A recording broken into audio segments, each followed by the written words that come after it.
Alright, so I've got a decent amount of stuff to show this time. Let's go ahead and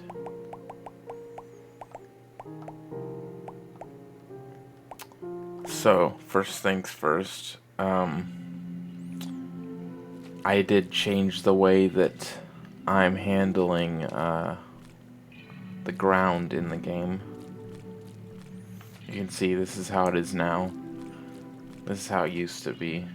It's kind of subtle, but it's the big difference is I switched to doing tiles for like just the base ground, and that allows me to have the corners like this.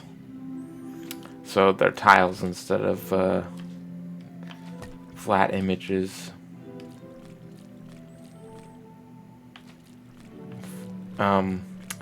Also, what the video's title is probably gonna be is probably one of my favorite mechanics I've added, and that is the scrapbook slash picture mechanic. See, so I can hover over. This is normally going to be an item, not just something you press a button for, but like it's going to be an item you click on, and then it'll give you a description.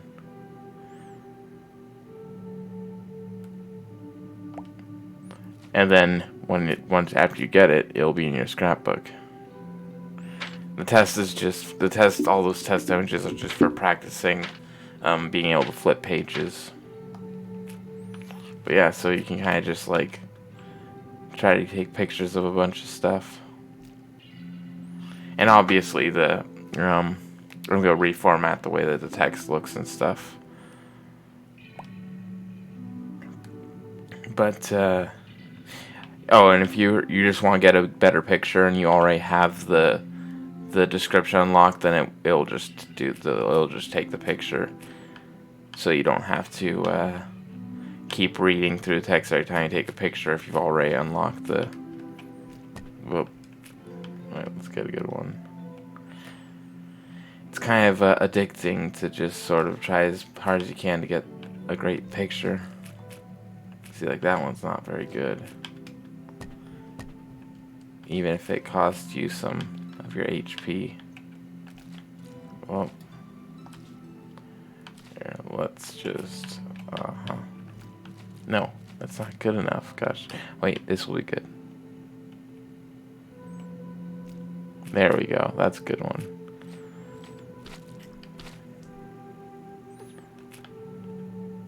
Well,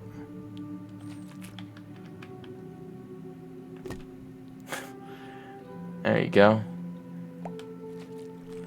And it won't just be enemies, it'll also be, oh wait, before I do that, I should probably show one other thing. Wait, did I get Spunk Up Head yet?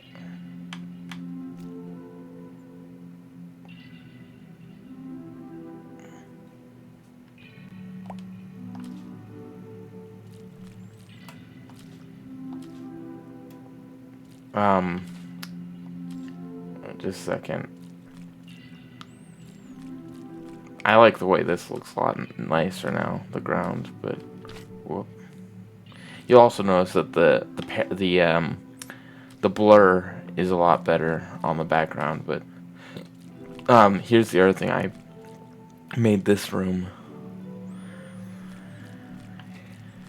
and so now this room's looking a lot more full.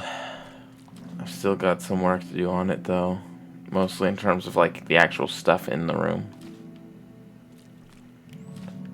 And also, eventually, I'm probably going to redo, like, all the graphics of a lot of the game. But maybe not, I don't know. These graphics kind of look good enough to me, like, where I'm like, I wouldn't think they would take away from the game to not have more detailed graphics in them, but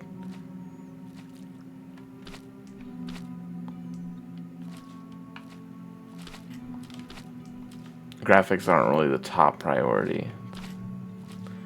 I mean, character sprites I like to make good, but like the environmental graphics are just kind of like as good as I can do, and then like after that I'm just not really gonna, I'm not gonna try to, I'm probably like, I'm not gonna hire anyone else to do it most likely, because I mean I'm not really able to spend money making a free game.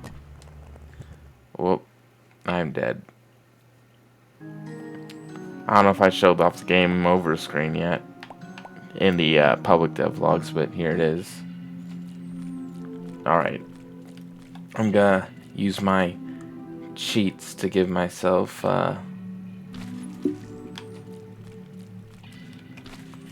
burst shot, and it should make it a lot quicker. Wait. Oh. Let me just get over. Oh.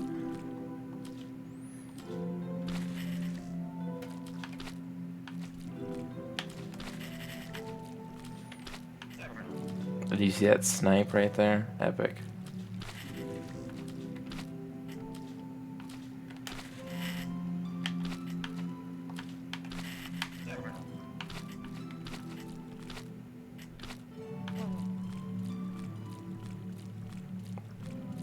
Anyway, I should probably show off the rest of what I've done on this room so far.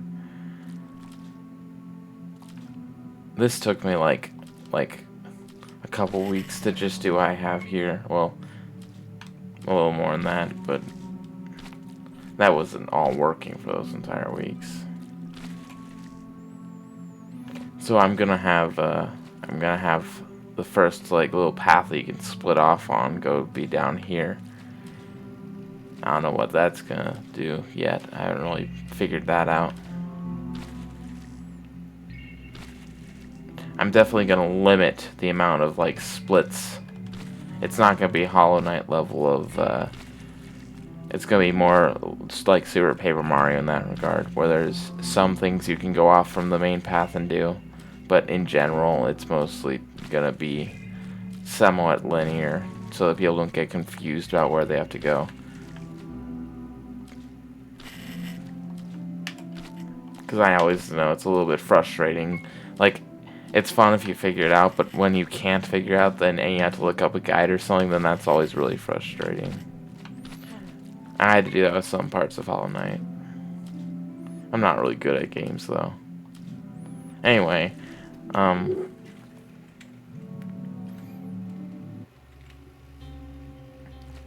here we are back in Deep Drench. I really love this aesthetic still. It's still one of my favorites I've made. Just all the glowing. Anyway, you'll notice that the frame lights up stuff, and that's just so that you don't take a picture of something and it's all dark. And anyway,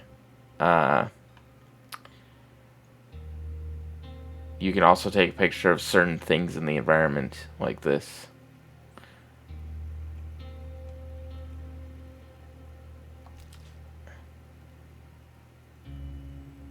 Strange looking sponge that seem very prominent in Deep Drench. There is something calming about watching them flow up the water. See, and obviously I'm gonna have to fix the way that the name sticks out there. I haven't gotten the how far out I want to stick yet.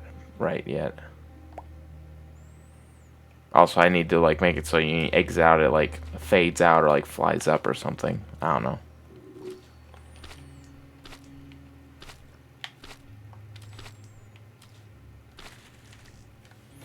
But that's about it. That's about all I've accomplished. There's a lot of like optimizations and stuff. Like for one, the doors are completely different now. I mean, the door that was over here doesn't even work anymore, but dialogue, I think I already showed off the starting of the dialogue stuff. Testing like commands being run through the dialogue.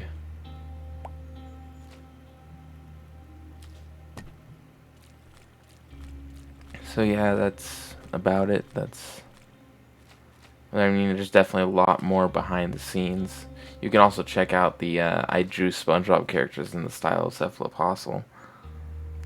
You can check that out. It's on the DeviantArt, also on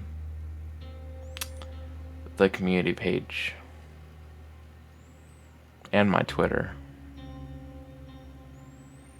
But yeah, so that's gonna be it for now.